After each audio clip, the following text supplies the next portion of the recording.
Hi നമസ്കാരം. Xylem PSC YouTube ചാനലിലേക്ക് ഹാർദമായ സ്വാഗതം. അപ്പോൾ ഇന്ന് നടന്ന CPO പരീക്ഷയുടെ മലയാളം ചോദ്യങ്ങളാണ് നമ്മൾ ഇന്ന് വിശകലനം ചെയ്യാൻ പോകുന്നത്. ഒന്നാമത്തെയും രണ്ടാമത്തെയും ചോദ്യം രണ്ട് കുഴപ്പമില്ല. ഒന്നാമത്തെ ചോദ്യം ചെറിയൊരു കൺഫ്യൂഷൻ ഉണ്ടാക്കുന്ന ചോദ്യമാണ്.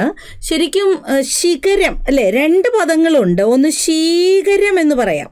ശീകരമായിരുന്നെങ്കിൽ ജലകണമാണ് ആൻസർ. ജലകണം, വെള്ളത്തുള്ളി എന്നൊക്കെ നമ്മൾ പറയില്ലേ, വെള്ളത്തിൻ്റെ ഡ്രോപ്പ് ഇല്ലേ, വാട്ടർ ഡ്രോപ്പ്, അതിനെയാണ് ജലകണമെന്നും വെള്ളത്തുള്ളി എന്നൊക്കെ പറയുന്നത്. ശീകരം.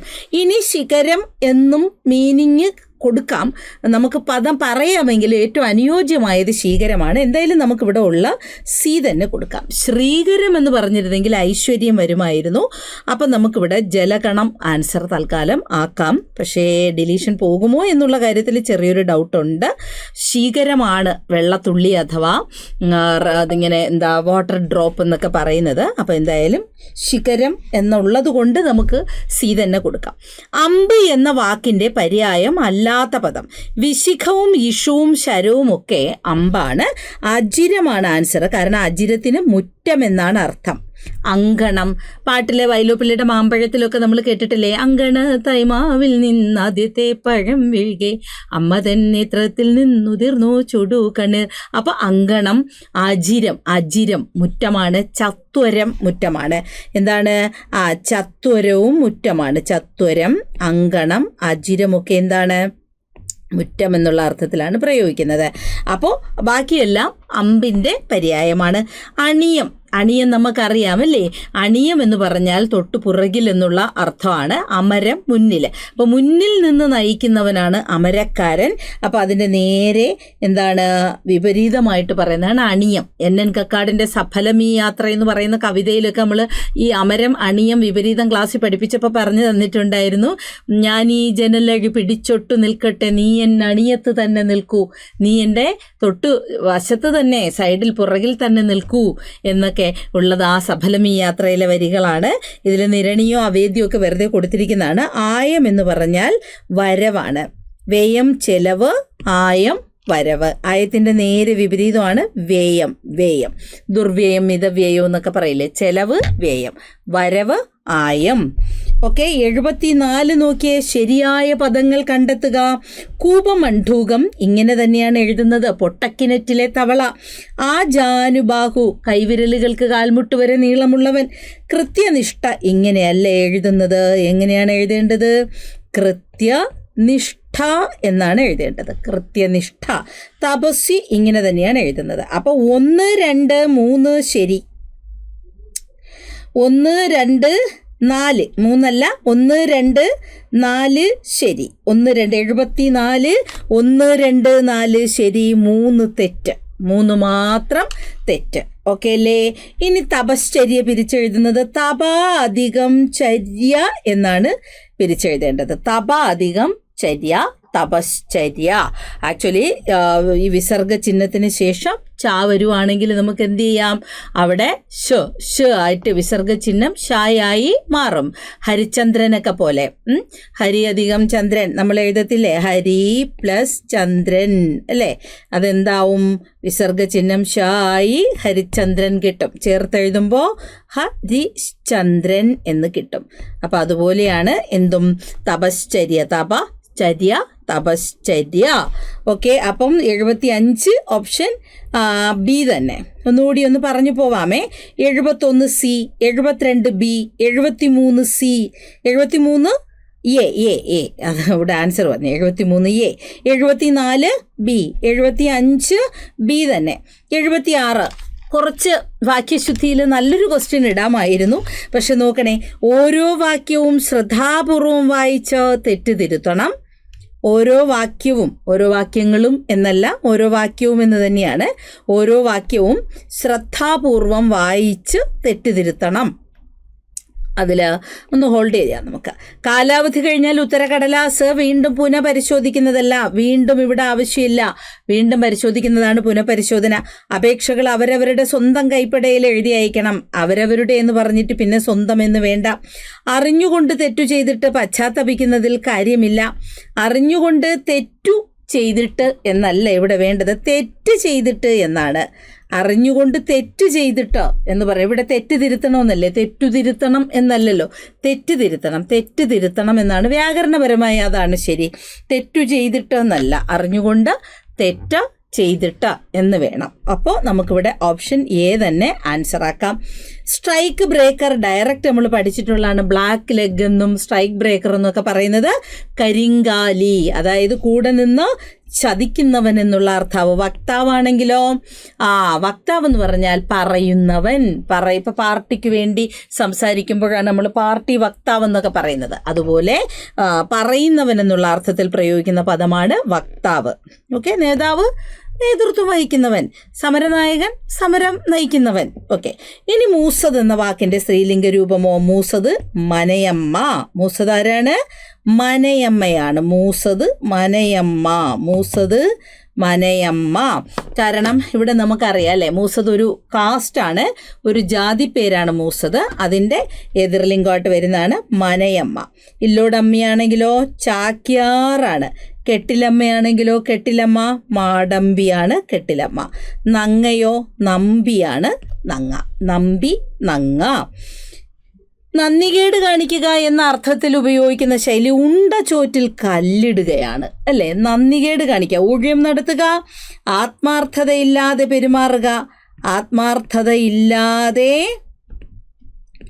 ജോലി ചെയ്യുക, ആത്മാർത്ഥതയില്ലാതെ ജോലി ചെയ്യുക എന്നുള്ള അർത്ഥത്തിലാണ് ഊഴിയം നടത്തുക എന്ന് പറയുന്നത്. ഇലയിട്ട് ചവിട്ടുക, അറിഞ്ഞുകൊണ്ട് തെറ്റ് ചെയ്യുക. അറിഞ്ഞുകൊണ്ട് തെറ്റ് ചെയ്യുകയാണ് ഇലയിട്ട് ചവിട്ടുക.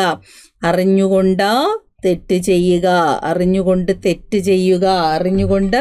തെറ്റ് ചെയ്യുക എന്നുള്ള അർത്ഥം.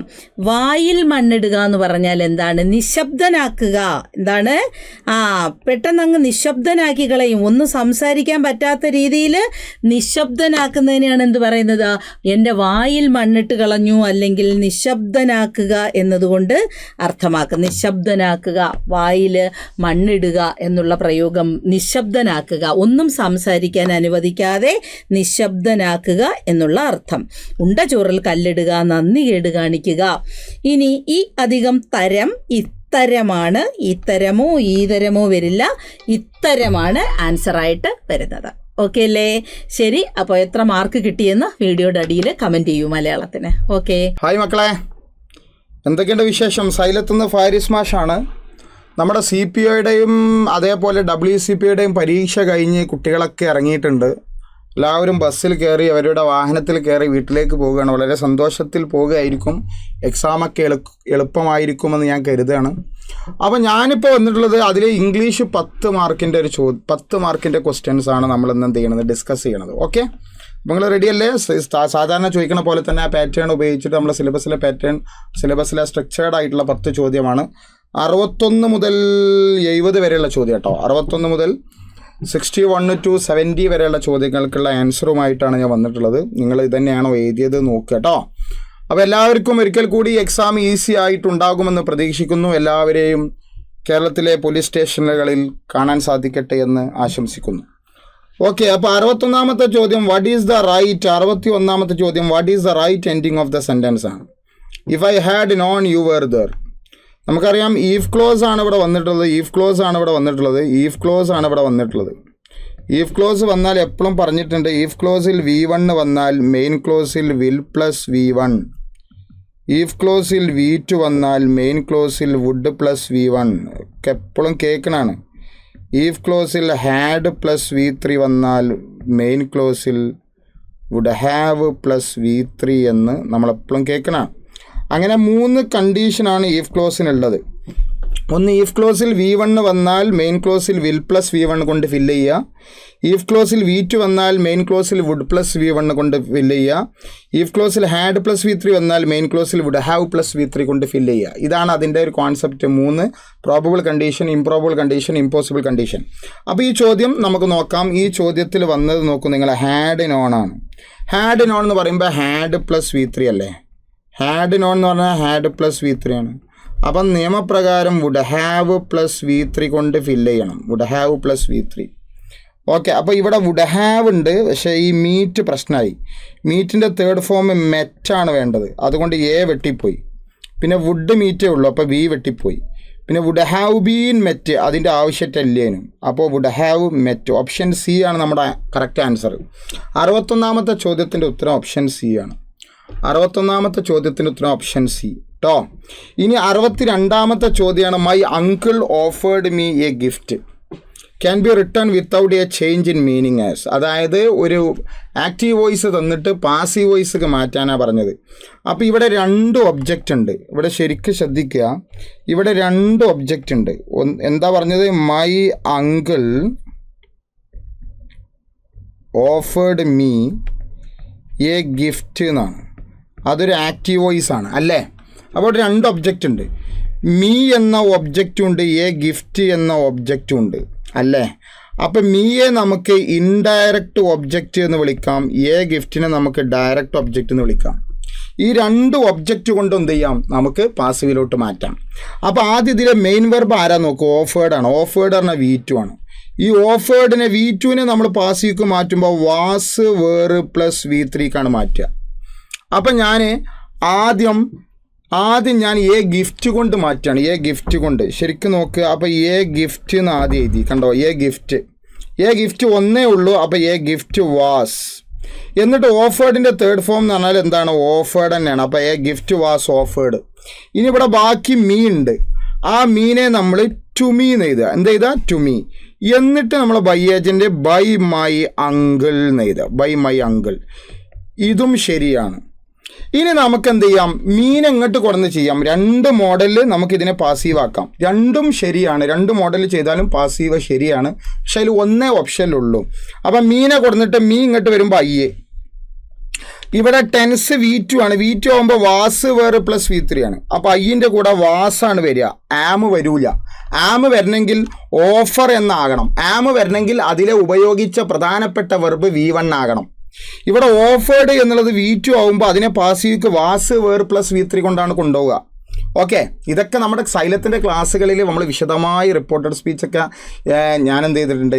പറഞ്ഞു തന്നിട്ടുണ്ട്. പിന്നെ ഞാൻ 8.5 മണിക്കൂറിൻ്റെ ഡിഗ്രി ലെവലിന് വേണ്ടിയിട്ട് 8.5 മണിക്കൂർ എന്ത് ചെയ്തിട്ടുണ്ടായിരുന്നു? ഞാൻ ക്ലാസ് എടുത്തിരുന്നു, അതും പറഞ്ഞു തന്നിരുന്നു. അപ്പോൾ ഇവിടെ ഐൻ്റെ കൂടെ വാസ്.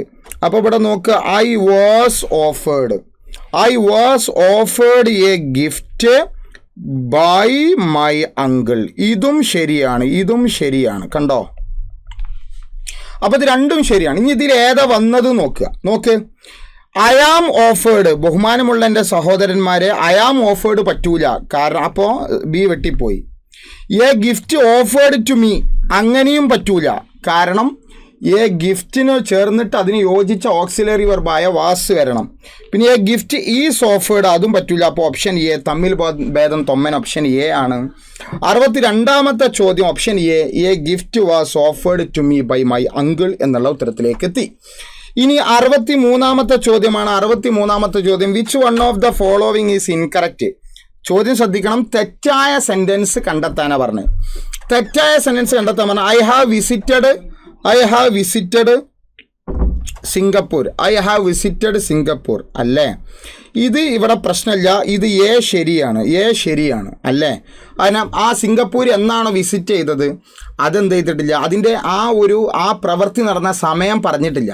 പ്രവൃത്തി നടന്ന സമയം പറയാതിരുന്നാൽ നമുക്ക് പ്രസൻറ്റ് പെർഫെക്റ്റ് ഉപയോഗിക്കാം. എന്ന് പറഞ്ഞാൽ has or have plus V3 ഉപയോഗിക്കാം. അപ്പോൾ എ എന്ന ഓപ്ഷൻ ശരിയാണ്. ഇനി I visited Singapore in 1996. I visited 1996 Singapore visit ചെയ്തത്. അപ്പോൾ അത് കഴിഞ്ഞു പോയൊരു വർഷമാണ്. അപ്പോൾ അവിടെ നമ്മൾ V2 ഉപയോഗിച്ചാൽ മതി. അപ്പോൾ 2ാമത്തതും ശരിയാണ്. ഇനി I have been staying Singapore since 2010 മുതൽ ഞങ്ങൾ സിംഗപ്പൂരിൽ താമസിച്ചുകൊണ്ടിരിക്കുകയാണ്. അപ്പോൾ 4ാമത്തും ശരിയാണ്. പിന്നെ തെറ്റിയത് ഓപ്ഷൻ സി ആണ്. ഓപ്ഷൻ സി ആണ് നമ്മുടെ ആൻസർ. ഈ ഓപ്ഷൻ സിയിലുള്ളതാണ് തെറ്റ്. മനസ്സിലായോ? ഇൻകറക്റ്റ് സെൻറ്റൻസ് ഓപ്ഷൻ സി ആണ്. കാരണം ഐ ഹാവ് സ്റ്റേയിങ് എന്ന് പറയില്ല. ആ ഹാവ് കഴിഞ്ഞിട്ട് പ്രസൻറ്റ് പെർഫെക്റ്റ് കണ്ടിന്യൂസ് ആണ് ഇവിടെ ഉള്ളത്. പ്രസൻറ്റ് പെർഫെക്റ്റ് കണ്ടിന്യൂസ് വരുമ്പോൾ നമ്മൾ എന്ത് ചെയ്യണം? ബീൻ അവിടെ വെച്ച് കൊടുക്കണം. എന്ത് വെച്ച് കൊടുക്കണം? ബീന് വെച്ച് കൊടുക്കണം. അതുകൊണ്ട് ഐ ഹാവ് ബീൻ സ്റ്റേയിങ് എന്ന് വരണം. എന്ന് പറഞ്ഞാൽ ഓപ്ഷൻ ഡി എന്ന രീതിയിൽ വരണം. പക്ഷേ ഓപ്ഷൻ സിയിൽ അങ്ങനെ വന്നിട്ടില്ല. അതുകൊണ്ട് ശരിയല്ലാത്ത സെൻറ്റൻസ് ഓപ്ഷൻ സി ആണ് എന്ന് മനസ്സിലാക്കുക. ഓക്കെ ആണോ? ഇനി 64-ാമത്തെ ചോദ്യമാണ്. 64-ാമത്തെ ചോദ്യം കണ്ടോ? ഈ തലേന്ന് എൻ്റെ മാരത്തോൺ കണ്ടിരുന്നു നിങ്ങൾ? തലേന്ന് നിങ്ങൾ എൻ്റെ മാരത്തോൺ കണ്ടിരുന്നോ? മാരത്തോണിൽ പറഞ്ഞ വാക്കാണ് ഫഡ്ഡി ഡഡ്ഡി. ആ ഫഡ്ഡി ഡഡ്ഡി ഞാൻ അവിടുന്ന് ഇഷ്ടംപോലെ പറഞ്ഞിക്കണ്. നമ്മളെ കോട്ടയം കുഞ്ഞച്ചലിലെ ഒരു സീന് വരെ ഞാൻ പറഞ്ഞിക്കണ്. കുഞ്ചൻ കോട്ടയം കുഞ്ഞച്ചലിൽ പെണ്ണ് കാണാൻ വരുമ്പോൾ ഉള്ള ആ ഒരു പരിഷ്കാര രീതി, ആ ഓൾഡ് വേഷമൊക്കെ ധരിച്ച് ആ ബൂട്ട് കട്ട് പാൻറ്റും 24 കീശിയുള്ള കുപ്പായക്കെട്ട് വരുന്ന ഒരു സീനൊക്കെ എൻ്റെ മാരത്തോളിൽ എൻ്റെ മക്കൾക്ക്, കേരളത്തിലെ പോലീസാകാൻ പോകുന്ന മക്കളോട് ഞാൻ ആവർത്തിച്ച് പറഞ്ഞിരുന്നു. ഇഡിയംസ് ഞാൻ പറഞ്ഞത് പഠിച്ചു അതിനെ വരുള്ളൂ. അതന്നെ വന്ന് ക്വസ്റ്റ്യൻ പേപ്പറിൽ അതേ വന്നു, ഫഡ്ഡി ഡഡ്ഡി. എന്താ ഈ ഫഡ്ഡി ഡഡ്ഡി പറഞ്ഞാൽ ഓൾഡ് ഫാഷൻഡ് ആണ്. എത്ര വട്ടം പറഞ്ഞു? അപ്പോൾ ഓപ്ഷൻ എ ആണ്. A person who has old fashioned ideas and habits. ശീലത്തിലും ഐഡിയാസിലൊക്കെ പഴയ ഒരു പഞ്ചൻ സംസ്കാരം കൊണ്ട് പേറി നടക്കുക, അതാണ് ഓൾഡ് ഫാഷൻഡ്. അപ്പോൾ 64-ാമത്തെ ഓപ്ഷൻ എ ആണ്. 65-ാമത്തെ ഇതും നമ്മൾ മാരത്തോണിൽ പറഞ്ഞ hit the nail on the head. Hit the nail on the head എന്ന് പറയുമ്പോൾ ഓപ്ഷൻ ബി ആണ്. To do or say exactly the right. വളരെ കൃത്യമായിട്ടൊരു കാര്യം പറയുക അല്ലെങ്കിൽ ചെയ്യുക. വളരെ കൃത്യമായിട്ട് ഒരു കാര്യം പറയുക അല്ലെങ്കിൽ ചെയ്യുക, അതിനാണ് hit the nail on the head എന്ന് പറയുക. കൃത്യമായ ശരിയായ കാര്യം പറയുക അല്ലെങ്കിൽ ചെയ്യുക. കൃത്യമായ ശരിയായ കാര്യം പറയുക അല്ലെങ്കിൽ ചെയ്യുക എന്നുള്ളതാണ് to do or say exactly the right, hit the nail on the head. 66-ാമത്തെ ചോദ്യം റിപ്പോർട്ടഡ് സ്പീച്ച് ആണ്. ഒരു WH ക്വസ്റ്റ്യൻ റിപ്പോർട്ട് ചെയ്യാനാണ്.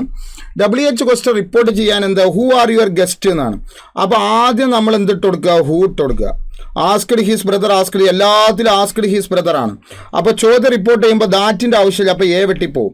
അപ്പോൾ ഹൂ അതേപോലെ കൊടുക്കുക. എന്നിട്ട് നമ്മൾ സബ്ജക്റ്റിന് എടുക്കുക. ഈ യുവർ ഗസ്റ്റ് ആണ്. ഈ യുവർ ഗസ്റ്റ് എന്നുള്ളത് ബ്രദറിൻ്റെ ഗസ്റ്റ് ആണ്. ബ്രദർ ആണായതുകൊണ്ട് ഹൂ ഹിസ് ഗസ്റ്റ് പ്ലൂരൽ ആയതുകൊണ്ട് ആറിനെ നമ്മൾ വേറാക്കുക. ഇത്രേ ഉള്ളൂ. Who his guests were. അപ്പോൾ നമ്മുടെ ആൻസർ ഓപ്ഷൻ സി ആണ്. കണ്ട, ഓപ്ഷൻ സി ആണ്. 66-ാമത്തെ ചോദ്യത്തിന് ഉത്തരം ഓപ്ഷൻ സി ആണ്. അത് എഴുതിയിട്ടുണ്ടാവുമെന്ന് വിചാരിക്കുന്നു. ഇനി 67-ാമത്തെ ചോദ്യം എന്താണ്? മിസ്പെൽറ്റ്, തെറ്റായ spelling.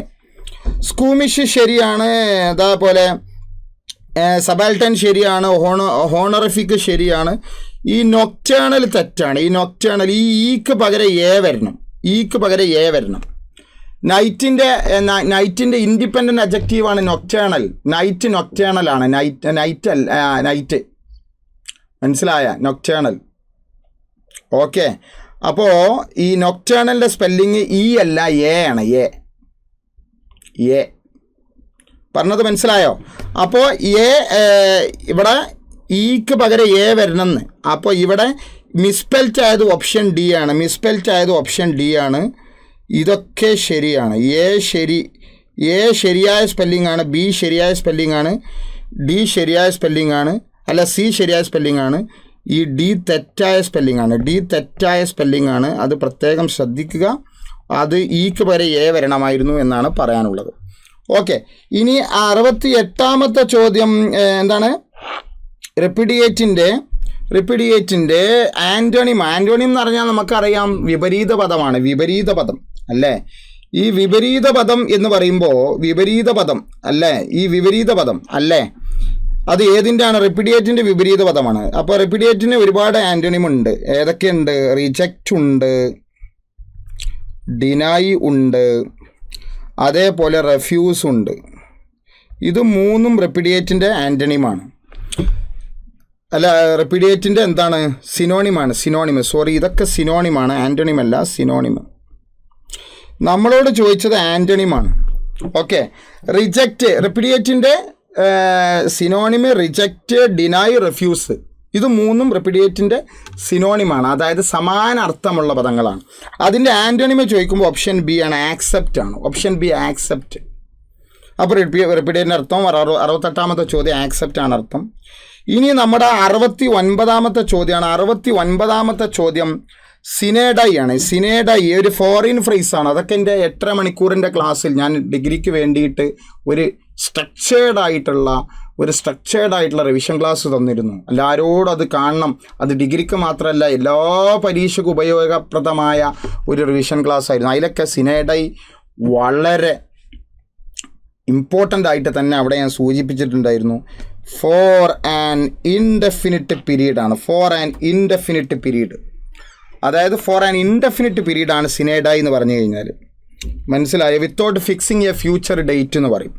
Without fixing a future date, ഒരു ഫ്യൂച്ചർ ഡേറ്റ് എന്ത് ചെയ്യുന്നില്ല, ഫിക്സ് ചെയ്യാത്തൊരവസ്ഥ. ഒരു ഫ്യൂച്ചർ ഡേറ്റ് ഫിക്സ് ചെയ്യാത്ത അവസ്ഥയ്ക്കാണ് എന്ത് പറയുക, സിനേഡായി. For an indefinite period, indefinite period.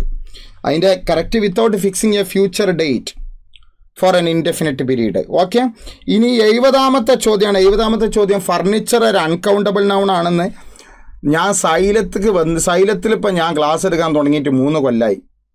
എന്നെ അറിയാത്തവർ വളരെ, നിങ്ങൾക്കൊക്കെ എന്നെ ചിലപ്പോൾ എന്നെ അറിയായിരിക്കും.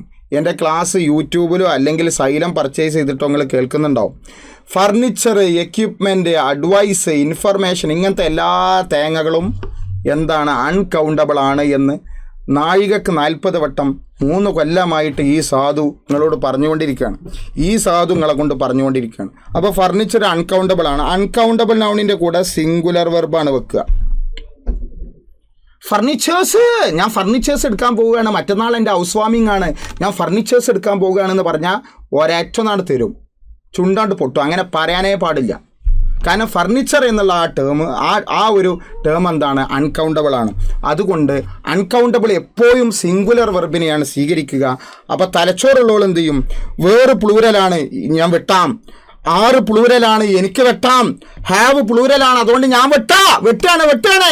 പിന്നെ ആകെ ഉള്ളതൊരു വാസാണ്, അപ്പോൾ ഉത്തരം വാസാണ്. കണ്ടോ? ഇത്രയേ ഉള്ളൂ. അങ്ങനെ ചിന്തിച്ച് കാണും നിങ്ങൾക്ക് മാർക്കായി കൂടെ. കാരണം തന്ന് 4 ഓപ്ഷനിൽ 3 പ്ലൂരല്, 1 മാത്രം സിംഗുലർ. അപ്പോൾ അതായിരിക്കൂല ആൻസർ. അങ്ങനെയെങ്കിലും ചിന്തിക്കാം. അത് ചിന്തിക്കണമെങ്കിൽ ഫർണിച്ചർ ഒരു അൺകൗണ്ടബിൾ നൗൺ ആണ്. അൺകൗണ്ടബിൾ നൗൺ എപ്പോഴും സിംഗുലർ വെർബിനെയാണ് സ്വീകരിക്കുക എന്നൊരു കോൺസെപ്റ്റിൻ്റെ മക്കൾക്ക് അറിഞ്ഞാലല്ലേ. അത് 3 കൊല്ലമായിട്ട് ഞാൻ പറഞ്ഞുകൊണ്ടിരിക്കുകയാണ് ഇവിടെ. ഇനി അത് കേട്ടിട്ടില്ലെങ്കിൽ എൻ്റെ അടുത്ത് വേറെ വഴികളൊന്നുമില്ല. അപ്പോൾ കഴിഞ്ഞ നമ്മുടെ ആ 8.5 മണിക്കൂറിൻ്റെ ക്ലാസ്സും അതേപോലെ തന്നെ ഇന്നലെ മിനിഞ്ഞാന്ന് കഴിഞ്ഞ നമ്മുടെ മാരത്തോണിൻ്റെ ക്ലാസ്സൊക്കെ വളരെ ഹെൽപ്ഫുള്ളായിട്ടുണ്ടാകും കുട്ടികൾക്ക്. ഈ പരീക്ഷ എഴുതിയ എല്ലാ കുട്ടികൾക്കും, സൈലത്തിനെ കണ്ടവർക്ക്, സൈലത്തിൻ്റെ ക്ലാസ് കേട്ടവർക്ക്, സൈലത്തിൻ്റെ എഡ്യൂക്കേറ്റേഴ്സിനെ ലിസൺ ചെയ്തവർക്ക് വളരെ ഹെൽപ്ഫുള്ളായിട്ടുണ്ടാവും മാരത്തോണുകളൊക്കെ. സൈലത്തിൻ്റെ മാരത്തോണുകളിൽ പരീക്ഷയ്ക്ക് വരാത്തതൊന്നും പറയാറില്ല, വരുന്നതേ പറയാറുള്ളൂ. സൈലത്തിൻ്റെ ഒപ്പം കൂടിക്കോളൂ, നല്ല മാർക്ക് വാങ്ങാം. സൈലത്തിൻ്റെ ഒപ്പം കൂടിക്കോളൂ, നല്ല മാർക്ക് വാങ്ങാം. നമ്മളിവിടെ ഉണ്ട്, മൻസൂർ സാറിൻ്റെ നേതൃത്വത്തിലുള്ള അധ്യാപക വിങ് ഇവിടെ ഉണ്ട്. നമ്മൾ കപ്പടിക്കും, ഈ പ്രാവശ്യം നമ്മുടെ ടീം എന്നെ തൂക്കും എന്ന് മനസ്സിലാക്കിക്കൊണ്ട് സൈലത്തിൻ്റെ ഒപ്പം കൂടുക. അപ്പോൾ 10 ചോദ്യം വളരെ സ്റ്റാൻഡേർഡ് ആയിട്ടുള്ള ഒരു 10 ചോദ്യമാണ്. എൻ്റെ മക്കൾക്കൊക്കെ ചെയ്യാൻ പറ്റി, നല്ല മാർക്ക് വാങ്ങിയിട്ടുണ്ടാവുമെന്ന് കരുതുന്നു, പ്രത്യാശിക്കുന്നു. എല്ലാവരെയും കേരളത്തിലെ സ്റ്റേഷനുകളിൽ കാണാൻ സാധിക്കട്ടെ. അത് വുമൻ CPO ആയിട്ടും CPO ആയിട്ടൊക്കെ നല്ല മക്കളായിട്ട് സല്യൂട്ടൊക്കെ അടിച്ച് ഉഷാറായിട്ട് സ്റ്റേഷനിൽ ഉണ്ടാകട്ടെ എന്ന് ആശംസിച്ചുകൊണ്ട് ഈ ചെറിയൊരു എക്സ്പ്ലനേഷൻ വീഡിയോ ഞാൻ അവസാനിപ്പിക്കുന്നു. Thank you.